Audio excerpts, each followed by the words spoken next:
Squeeze the pinkies, chest up, shoulders down. This is gonna make sure that we're not flattening out when we press. What's up guys, Canada's strongest ever powerlifter, Justin Zottl here at Elite FTS. And today we're gonna show you the 3 most common mistakes made on bench. So the first thing we're gonna take a look at today is forearm angle on the eccentric portion of your lift. Oftentimes what we see is that when people are bringing the bar down, they actually come down with their hand close to their shoulder, almost put themselves in a shoulder lock, all right? We don't want to do this for a couple reasons. First and foremost, right, it bangs up our front delts and our biceps. Secondarily, we're wasting power. When we go to press and we're like this, instead of pushing the bar straight up, we're actually fighting our own body to get to lockout. So we'll see what it looks like when we do it incorrectly. So as I said, Ellen's gonna bring the bar out. Now, instead of coming straight down, we're gonna see the forearms angle up in pitch.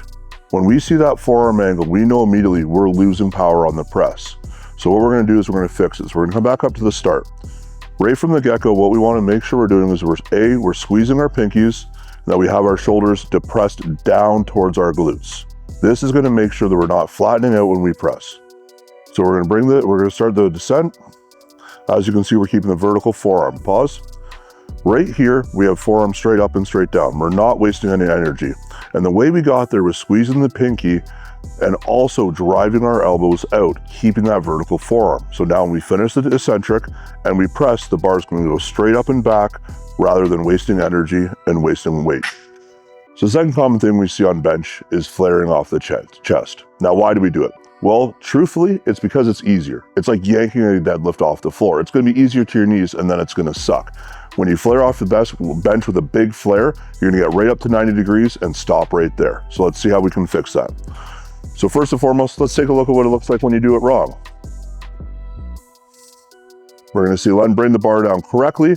We're gonna pause, and when she starts, she flares her elbows back. Bracket. So a couple things happen there. First and foremost, you lose shoulder position, which causes you to flatten out, right? Making your range of motion longer and putting more risk on your shoulders.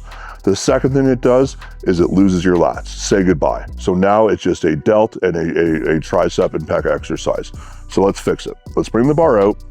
Once again, going back to that first cue, we want to squeeze our pinkies and we want to squeeze our pinkies, tuck our shoulders, and then drive our elbows out on the way down.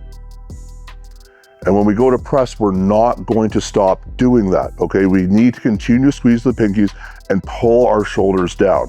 If we try to do the common cue, which is to bend the bar, we're gonna get into over-tucking situation where the bar is just gonna fly right back into the rack when we press, okay? So, once again, squeeze the pinkies, chest up, shoulders down, elbows out, and when we go to press, we keep the same intention, rack.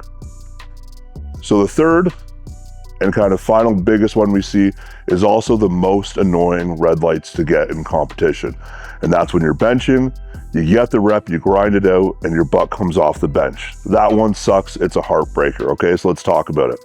So a couple different things can happen here. First and foremost, what we'll see is the incorrect pressure from our feet with leg drive. A lot of times you'll see people drive their feet straight down and their butt comes straight out.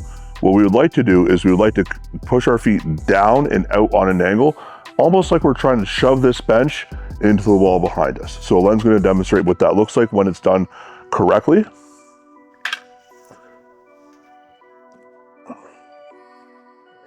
So as we come down, we're gonna see good tension. When she goes to press, her knees are gonna shoot, and we're gonna go. The second thing you saw there, if you're paying attention, is you saw her push her knees out, okay? This is gonna stick her glutes directly on the bench while properly giving you leg drive in order to get that momentum off the chest. Remember guys, if your butt's popping off the bench, drive your knees out and that's gonna glue you directly onto the bench. All right guys, bonus time. Something that's starting to become a lot more prevalent in competitions across the country right now is we're seeing a lot of double bounces on the chest. Now, there's a couple different reasons why it can happen, but the most common one I see personally is you're waiting for the bar to come to you, all right? What we want to do when we're benching, as we are having the eccentric come down, we want to pull our chest up. We want to meet the bar at the pause point. So Len's gonna show us what it looks like when we do it incorrectly. Usually when it's done, we will see a little bit more of a flat chested position, all right? When we come down, what we'll see is a lot of tension on in the hands, and we'll see a little bit of a double bounce right before we go, and then we press, right? Now racket.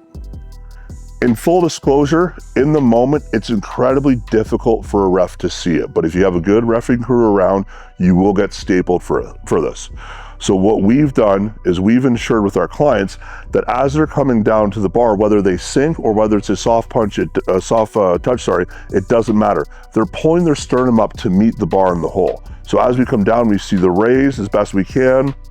Now we have a really good position that we can press from without that double bounce. So now the other side of this is a sink, right? We still need to drive our chest up, push our upper abs into the bar. Now we can get a faster press command on the sink and we can press. Rather than having a slower press command, a double bounce, and we get red lights when we just got a really, really hard lift.